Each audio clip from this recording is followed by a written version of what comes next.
ఓట్లు వేసిన ప్రజలకు అండగా నిలిచి వారి ఆకలి తీర్చాల్సిన బాధ్యత నాయకుడిపై ఉంటుందని మంథని మాజీ ఎమ్మెల్యే పుట్ట మధుకర్ అన్నారు. శుక్రవారం కాటారం మండల కేంద్రంలోని ప్రాథమిక వ్యవసాయ సహకార సంఘం కార్యాలయం ఎదుట యూరియా కోసం క్యూ లైన్లో నిల్చున్న రైతులను కలిసి వారితో మాట్లాడారు.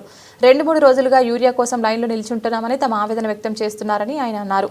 ఆ ప్రాంత ప్రజల కష్టాలు సమస్యలను ప్రభుత్వానికి స్థానిక ఎమ్మెల్యేకు చెప్పినా స్పందించడం లేదన్నారు. ఇంత పెద్ద సమాజంలో ఎక్కువ సంఖ్యలో ఉన్న వ్యవసాయ కూలీలు, రైతులు, కార్మికులు 3 ఓట్లు ఉన్న మీ కుటుంబాన్ని అనేక మార్లు ఆదరించే అవకాశం కల్పించినా మా గురించి ఆలోచన చేయడం లేదని చెప్తున్నా పట్టించుకోవడం లేదని ఆయన విమర్శించారు. ఎప్పుడు ఓట్లు వచ్చినా కాటారం మండల ప్రజలకు దుద్దిల కుటుంబానికి వేలలో మెజార్టీ ఇస్తున్నారని, మెజార్టీ ఇచ్చే కాటారం ప్రజల కోసం మంత్రికి పట్టదా అని ఆయన ప్రశ్నించారు. ఇప్పటికైనా ప్రభుత్వం మంతని ఎమ్మెల్యే స్పందించి వరి నాట్లు పూర్తయ్యే సమయానికి రైతులకు సరిపడా యూరియాను అందుబాటులోకి తీసుకురావాలని ఆయన డిమాండ్ చేశారు.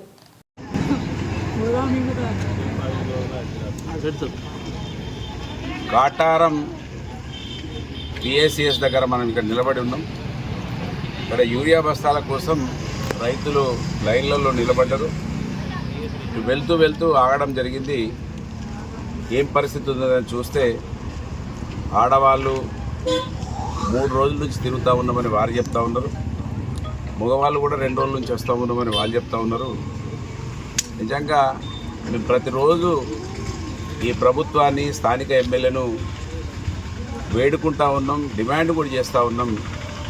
ఇంత పెద్ద సంఖ్యలో ఉన్నటువంటి సమాజం, వ్యవసాయదారులు, కూలీలు, కార్మికులు అందరూ కూడా మీ కుటుంబానికి 3 ఓట్లున్నా కూడా ఇన్నిసార్లు మిమ్మల్ని ఆదరిస్తే కనీసం కూడా మా గురించి ఆలోచిస్తలేరని అనేక వేదికల ద్వారా చెప్పడం జరుగుతూ ఉన్నది. అయినా కూడా మీరు పట్టించుకోవడం లేదు, కళ్ళు తెరవడం లేదు, ఈ సమాజం గురించి ఆలోచించడం లేదనడానికి మీరు సొంత మండలం అని చెప్పుకునేటువంటి కాటారం మండల కేంద్రంలో కాటారం మండల ప్రజలు ఎప్పుడు ఓట్లు వస్తే అప్పుడు దాదాపు మీకు 8,000 పైచీలకు మెజార్టీ ఇచ్చి మీకు మంత్రి పదవులు రావడానికి, ఇన్ని వేల కోట్ల రూపాయలు సంపాదించుకోవడానికి ముఖ్య పాత్రను, భూమికను పోషిస్తున్నటువంటి కాటారం ప్రజలను కూడా మీరు చూస్తలేరంటే ఇక మీరు ఎవరికి అన్నం పెడతారో మీరే ఆలోచించుకోండి. కాటారం మండల రైతులు పాపం ఈ విధంగా గోసపడతా ఉంటే కూడా మీ తమ్ముడు నోట్ల సంచులు పట్టుకొని వచ్చే తమ్ముడు ఇవాళ యూరియా బస్తాలు ఇప్పించడానికి కనీసం ఆయనన్నా కనబడుతుందంటే ఆయన కనబడడు. మీరు ఆలోచించరు. ఇవాళ వర్షాలు లేకపోవడం వలన ఇంకా వరి ఎవరు కూడా వేస్తలేరు. వరి వేస్తే ఇంకే విధంగా పరిస్థితి ఉంటుందో ఒకసారి ఆలోచించండి ఎమ్మెల్యే గారు. కాటారం ప్రజల భిక్షనే మీకు, మీ పదవి ముఖ్యంగా సింహభాగం కాటారం మండల ప్రజలు ఓట్లు వస్తే మాత్రం మీకు 7,000, 8,000, 6,000 మెజార్టీ ఇస్తూ ఉన్నారు. అందుకే ఆలోచించండి.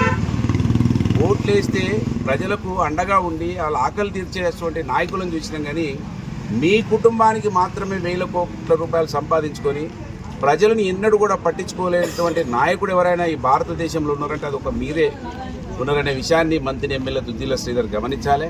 అవమానపడండి, మీరు ఆలోచించండి.